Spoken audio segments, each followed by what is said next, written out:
میرے کسی بھی آدمی کی جان اتنی ارزاں نہیں ہے، تاہم اس وقت ڈگلس کا تعاقب کرنا خطرے سے خالی نہیں ہے۔ ہم اجنبی جگہ پر ہیں، ہمیں کچھ معلوم نہیں کہ اس کے آدمی کس کس جگہ پر چھپے ہوئے ہیں اور کس طرف سے ہم پر گولیوں کی بوچھاڑ آ سکتی ہے، جبکہ عقل مندی کا تقاضا یہ ہے کہ خود کو محفوظ رکھتے ہوئے دشمن کا خاتمہ کیا جائے۔ مارشل نے کہا، اس کا مطلب کہ ہم باہر نہیں جا سکتے؟ کیوں نہیں جا سکتے؟ مگر اس راستے سے نہیں۔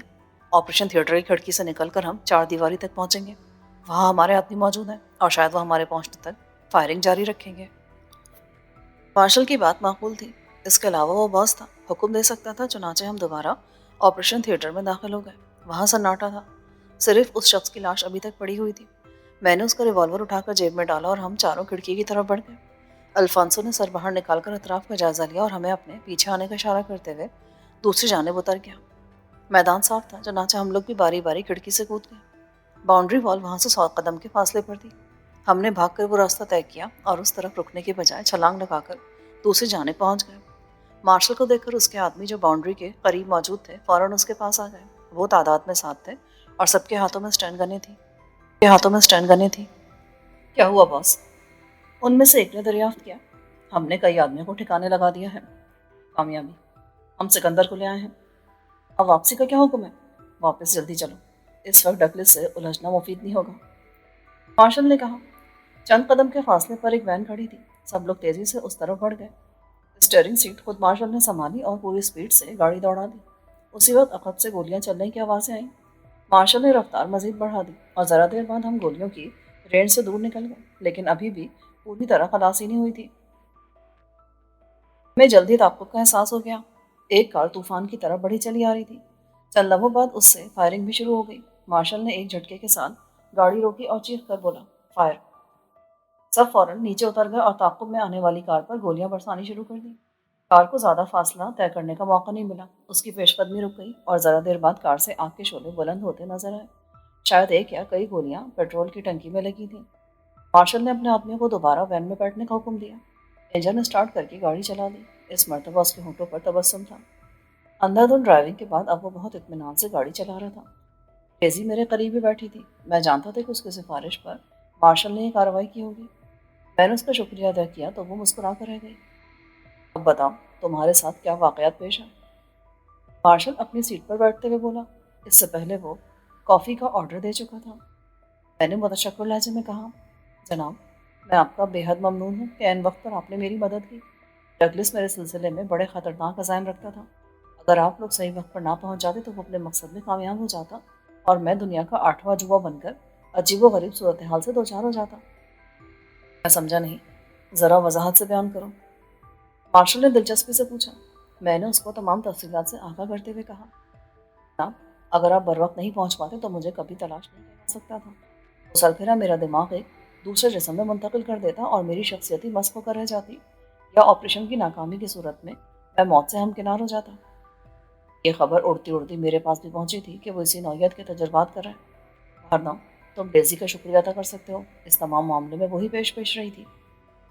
میں نے ایک بار پھر ڈیزی کا شکریہ ادا کیا، پھر مارشل سے بولا، جناب، میں ڈگلس سے انتقام لینا چاہتا ہوں۔ میں اسے زندہ نہیں چھوڑوں گا۔ اسے ہلاک کرنا ایک طرح سے انسانیت کی خدمت ہوگی۔ نامعلوم کتنے بے گناہ افراد اس کے تجربات کی بھینٹ چڑھ جائیں۔ میں بھی ایڈمنڈ کے خون کا انتقام لیے بغیر چین سے نہیں بیٹھوں گا، مگر ابھی نہیں، چند روز ٹھہر کر، پہلے یہ معلوم ہو جائے کہ ڈگلس کیا قدم اٹھاتا ہے۔ ہمیں یہ بھی معلوم کرنا ہوگا کہ وہ اس وقت کہاں ہے۔ آیا اس عمارت میں موجود ہے یا اپنی طے آب رہائش گاہ میں پہنچ گیا ہے؟ او ہاں، یاد آیا، ڈیزی نے مجھے بتایا تھا کہ اس نے سمندر کی تہہ میں رہائش گاہ بنا رکھی ہے۔ کیا آپ کو اس جگہ کا علم ہے؟ شمالی ساحل کے قریب ایک ویران مقام پر گہرے پانیوں میں اس کی کمین گاہ ہے، جہاں تک پہنچنے کے لیے بڑے انتظامات کرنا ہوں گے۔ تاہم اگر یہ معلوم ہو گیا کہ ڈگلس وہیں پر ہے تو میں اس سے دو ہاتھ کرنے ضرور وہاں پہنچوں گا۔